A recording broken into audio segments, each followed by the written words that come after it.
Lee Marvin coldly walked out on his longtime partner, Michelle Ola, just to marry someone else, and that betrayal didn't go down quietly. Furious and heartbroken, Ola dragged him to court, but what came out next shocked everyone. Their hidden secret was about to explode into the open.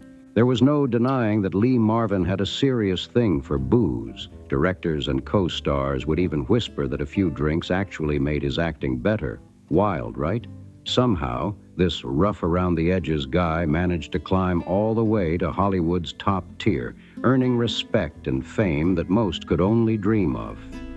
Born in 1924 in New York City, Lee grew up pretty comfortably until school got in the way. He hated it.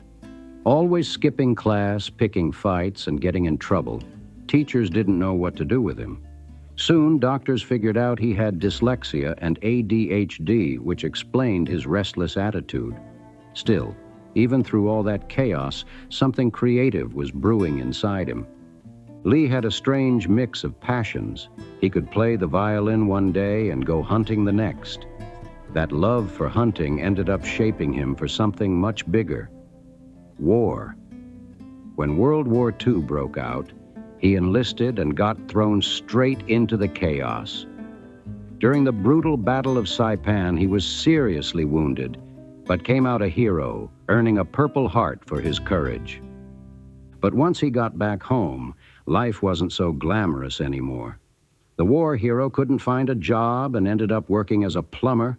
Can you imagine? From the battlefield to fixing pipes. Still, fate had something wild waiting for him. One day, while fixing a leak at a community theater, an actor got sick right before a show, and Marvin jumped in to fill the role. That single moment changed his life forever. The second he stepped on stage, he was hooked. He found his calling right there under those bright lights. Within a few years, he was performing in live theater, even landing gigs on Broadway. By 1951, he scored his first movie role in You're in the Navy Now.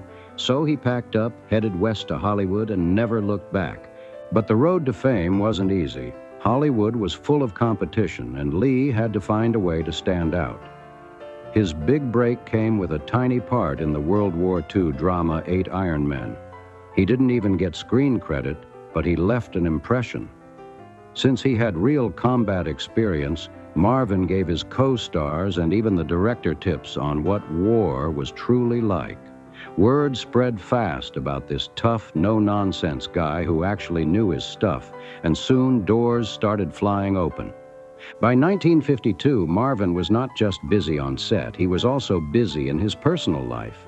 He tied the knot in Las Vegas with Betty Ebeling, and before long they had 4 kids together.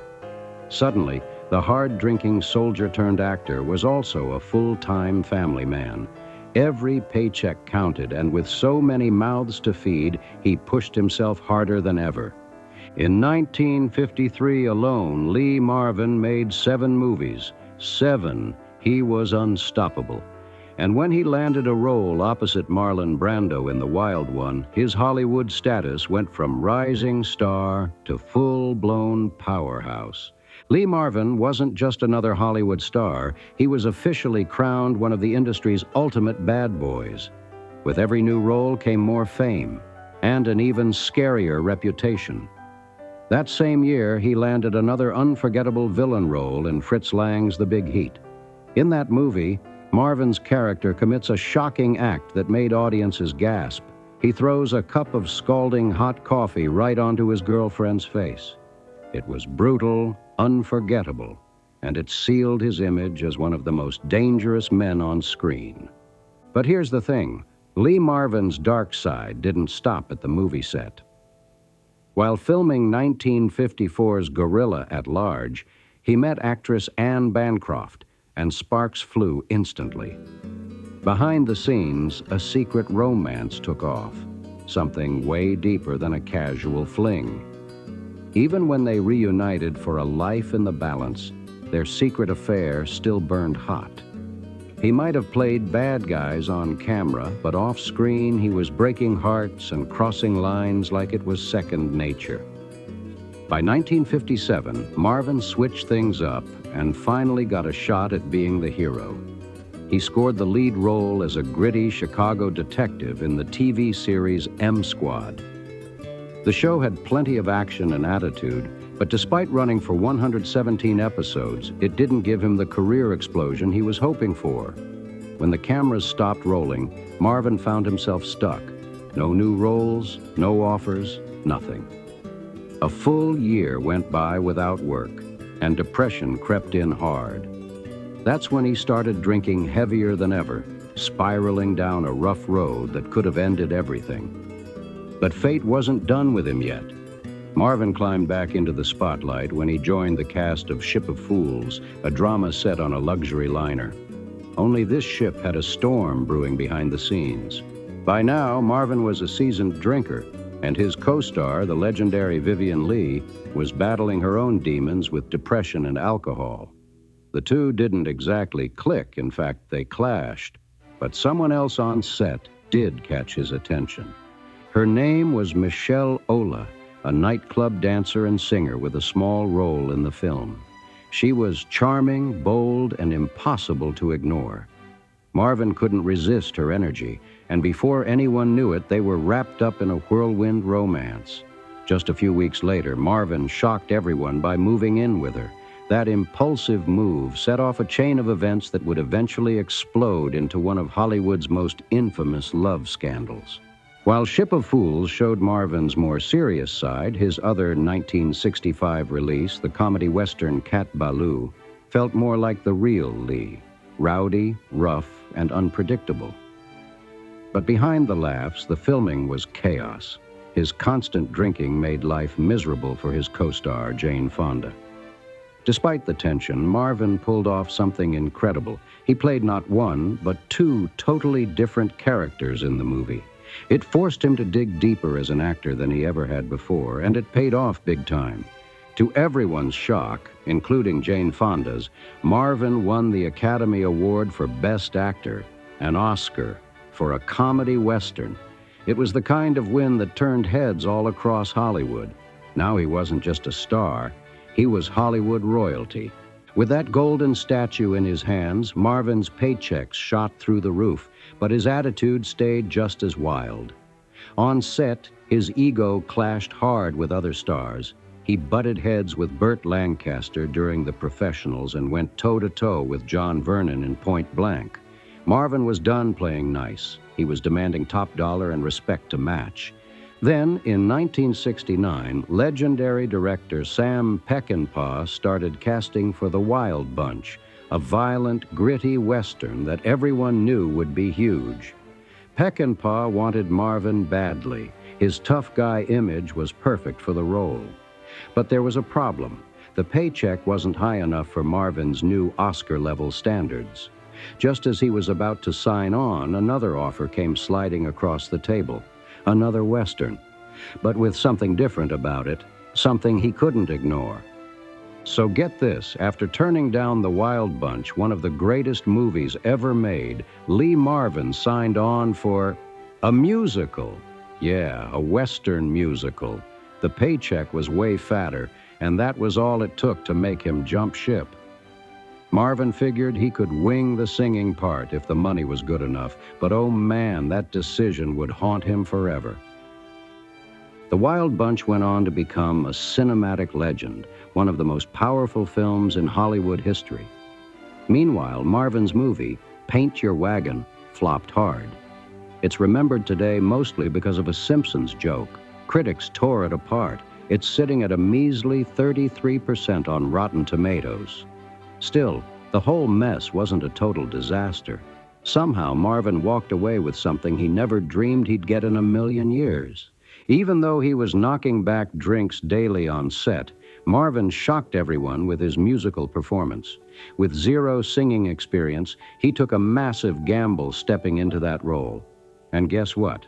Against all odds, he struck gold, literally. His gruff, off-key performance of Wand'rin' Star became a hit and earned him a gold record. The guy couldn't sing to save his life, but people loved it. After that, the roles kept pouring in. He was busier than ever, but not all those projects were winners. In 1972, director John Boorman came knocking with an offer for Marvin and Marlon Brando to star in Deliverance. It was a sure hit, a brutal, gripping survival story that screamed box office gold. But Marvin turned it down, saying he and Brando were too old for the parts. Boorman agreed, and the roles went to Jon Voight and Burt Reynolds instead. The film became a massive success and launched their careers into the stratosphere. Meanwhile, Marvin watched from the sidelines, realizing he'd just passed up another huge opportunity. By 1976, Marvin was back at it, filming a comedy western with a strange name, The Great Scout and Cathouse Thursday.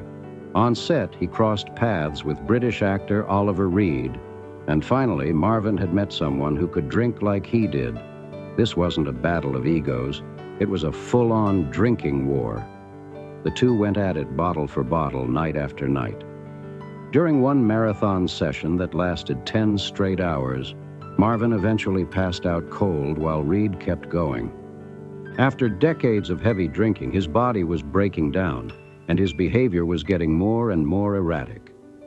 By 1980, while shooting The Big Red One, Marvin's strange antics shocked his co-stars. When he first met the cast, Robert Carradine, Mark Hamill, and Bobby DiCicco, he didn't say a single word, not one. Then, during a long car ride, he suddenly turned to them, stared hard, and asked, "Which one of you is Carradine?" When Carradine identified himself, Marvin just cursed at him and went silent again. Everyone was stunned. By 1983, Marvin's health had taken a serious dive. Decades of non-stop drinking were catching up to him fast. When he arrived on set for Gorky Park, he was in such rough shape they had to rush him to the hospital. Director Michael Apted didn't want to lose him, so he actually brought the script to Marvin's hospital bed and rehearsed the scenes right there beside him. That's how dedicated and how broken Marvin had become. On his next project, Marvin finally managed to stay sober during filming, but staying clean didn't mean the chaos was over. His temper and stubbornness still caused trouble. His last major leading role came in 1984's Dog Day, and according to the director, Marvin was completely sober throughout production. Maybe he was, but the second the camera stopped rolling, he went right back to drinking again. Years of abuse had taken a toll. His body was wrecked, and he looked much older than his age. When producers brought him back for the Dirty Dozen next mission, it was supposed to take place only months after the original movie from 1967. But Marvin had aged decades. Fans couldn't ignore it. Ironically, people had joked even during the first film that Marvin was too old for the part. And now it was painfully true. By the time Lee Marvin took on his final film, he wasn't just feeling older, he looked and moved like it too. That last role was in the Delta Force alongside Chuck Norris, but honestly, it might have been better if he'd passed on it. Marvin looked worn down, tired, and far from the fearless Hollywood rebel people remembered. Being told he was too old for the part must have stung, but the worst part was realizing deep down, everyone was right. His body was breaking down fast.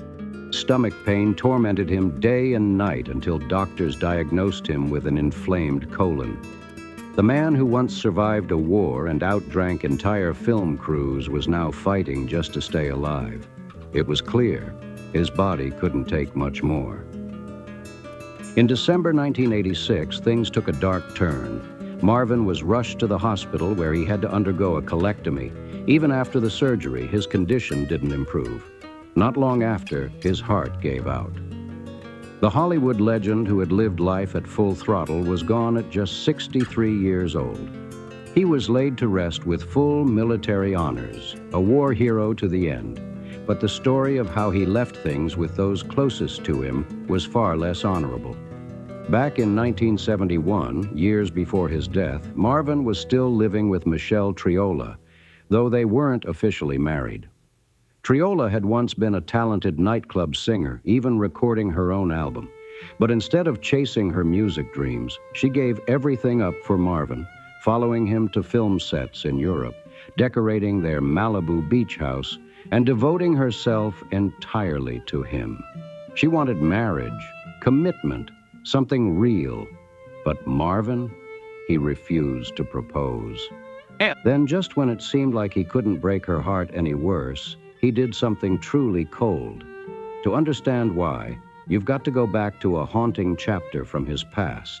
In 1945, when Lee Marvin was 21, he was dating a teenage girl named Pamela Feely. She was only 17 when she became pregnant. Marvin panicked. Instead of standing by her, he secretly arranged to end the pregnancy, a procedure that was illegal at the time and incredibly dangerous. Pamela barely survived. And what did Marvin do next? He told her he was going away for the summer and never came back.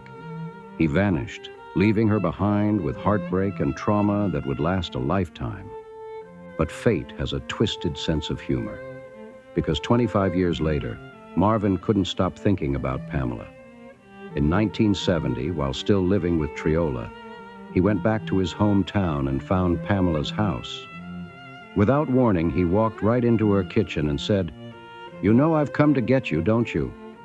Pamela was stunned, shocked, emotional, and somehow still happy to see him. Meanwhile, Triola had been by his side since 1965, living what everyone assumed was a common-law marriage. She'd even gone as far as legally changing her last name to Marvin. In her eyes, they were husband and wife, just without the ceremony. She cooked for him, traveled with him, and built a life around his fame. But when Marvin returned from that hometown trip and announced he planned to marry Pamela Feely, Triola was done playing the loyal partner. She called her lawyer. Triola believed she was entitled to the same rights as any wife, half of everything Marvin had earned during their years together. She demanded compensation for the years she'd supported him, arguing that their relationship was, in every way that mattered, a marriage. Marvin refused to give her a dime. That's when the battle got ugly, and the courtroom showdown between them became one of the most infamous Hollywood legal fights of the decade. Because once they stepped in front of that judge, all the secrets, betrayals, and lies that Lee Marvin tried to hide came crashing out into the open for the entire world to see. During her years with Lee Marvin, Michelle Triola had gone through absolute heartbreak behind the scenes. She became pregnant 3 times, but tragedy struck over and over again. One pregnancy ended in a miscarriage, and the other 2 ended with Marvin paying for medical procedures that left Triola unable to ever have children again. It was devastating.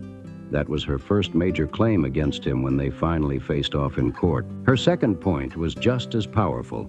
Triola said she had sacrificed her own singing career to be the supportive wife Marvin never officially married. She gave up her spotlight so he could keep shining in his. And to top it all off, she called out his drinking habits right there in front of the judge. The man had built a reputation for being wild, and now it was being used against him in the courtroom. When the verdict came in, everyone waited to hear the damage. The judge awarded Triola $104,000, a solid chunk of cash to rebuild her life. But it was nothing compared to what she had asked for. She wanted half of Marvin's earnings from the years they'd lived together, around $3.6 million. Both sides tried to spin it as a win, but really it was a bitter ending to one of Hollywood's messiest love stories. After the case, Marvin and Triola went their separate ways. She eventually found companionship again, this time with the beloved comedian Dick Van Dyke. The 2 stayed together for over 3 decades. But oddly enough, they never tied the knot either. Maybe Triola was done with marriage altogether after everything she'd been through. Funny enough, both Marvin and Van Dyke had been married before and after their time with her. So maybe, just maybe, it was marriage itself that didn't fit her. As for Marvin, he brushed the whole lawsuit off like it was nothing. He went back to what he did best, making movies, stirring trouble, and living life his own reckless way. Not long after, he married his old flame, Pamela Feely, and carried on being the same unpredictable Hollywood legend until the very end. After his death, his first wife, Betty Ebling, released a memoir that peeled back even more layers of Marvin's chaotic life. She wrote about their 15 years together, the 4 kids they had, and his wild behavior on and off set, including stories about him dodging jail time by signing autographs for police officers. But one detail hit harder than any headline. When Marvin died, he left those 4 children just $10,000 total. For a man who had made millions, it was a cruel final gesture. Family, it seemed, never ranked high on his list of priorities. So what did matter to Lee Marvin? The answer was found in the few personal items he held on to until the end. He saved only 4 things that truly meant something to him: his Academy Award for Cat Ballou, his National Cowboy Hall of Fame citation, his gold record for Wand'rin' Star, and, surprisingly, a woman's high heel shoe. That last one, it belonged to actress Vivien Leigh, who once smashed him with it during filming on Ship of Fools. The image of Hollywood's toughest tough guy keeping a woman's shoe might sound strange, but maybe it wasn't so odd after all. Marvin had always been full of contradictions, rough yet sentimental, rebellious yet surprisingly open-minded. He even once said he'd have no problem playing a gay character, which was shockingly progressive for a macho action star in his era. Sadly, we'll never get to see what that version of Lee Marvin might have looked like on screen. But his story, wild, scandalous, and unpredictable, still keeps people talking decades later. If you enjoyed this wild ride through the life of Lee Marvin, make sure to like, comment, and subscribe for more jaw-dropping Hollywood stories. Thanks for watching, and see you in the next video.